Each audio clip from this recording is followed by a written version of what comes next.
Hello everyone, my name is Annette and I'm a reservoir engineer. I lived in Africa for a number of years where I was homeschooled, and then in 2010 I moved to Australia for year 12 at Canning College. So I did English, maths, chemistry, physics and economics, and maths, chemistry and physics were the prerequisite subjects that I needed to get into engineering, which I did at Curtin. And I was majoring in petroleum engineering. But be aware that you can also be a petroleum engineer with a range of engineering qualifications, most commonly chemical engineering, which is also a 4-year degree. At the end of that, I started work at Chevron. So there's a 5-year graduate program. And at the moment, I'll be talking about what it's like to be a reservoir engineer. But be aware that as a petroleum engineering graduate, you can also work as either a drilling engineer or a production engineer, which tends to be more on-site. So I work in the office, but I have many colleagues who work, say, on Barrow Island or the Wheatstone production platform, which you can see in the picture on the bottom right, which for me was more of a training thing, but people work there full-time, obviously.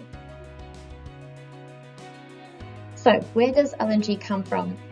For those of you who may not be aware, it's actually stored in the spaces or pores of the rock. So, at the beach, when you tip over your drink, it just goes into the sand, into the spaces between the grains. And that's exactly where the gas is stored in the subsurface or underground. And below the gas, you generally will have aquifer or water, which is also stored in the spaces between the rocks. And the gas will be on top because it's lighter. And above the gas, you will have a sealing rock, which has basically no spaces at all, and therefore provides a cap that traps the gas in place. This gas is under a lot of pressure. So when you put it in the well, it's like puncturing a balloon. It just rushes out under its own pressure. It reaches the surface and then will travel in a pipeline to an LNG facility where you'll take out the impurities in the gas, and you'll also cool and pressurize it so much that it turns into a liquid, which is much easier to transport. That goes onto an LNG tanker and goes to the customer. In many cases that would be in Japan or other parts of Asia, and it's used for their domestic energy needs. Some of the gas though actually goes to Dom Gas, or the West Australian domestic gas market. So those of you who have gas stovetops at home would be using Western Australian gas that is produced in a similar way. So what do I actually do? Well, there's quite a lot of different things that a reservoir engineer can get involved in. A view of a Z-plot would be one of the really simple tools that we use to try to estimate how much gas is in the ground. So the pressure decline in the reservoir is directly related to how much gas you produce.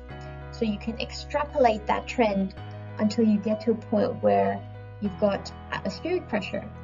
And this will tell you how much gas you've got in the reservoir, because when you've theoretically hit atmospheric pressure, obviously you've produced everything in there. Now, that's not quite possible. You always have a little bit of gas left over, and that's when something like reservoir simulation comes into play. That's the bottom image, by the way.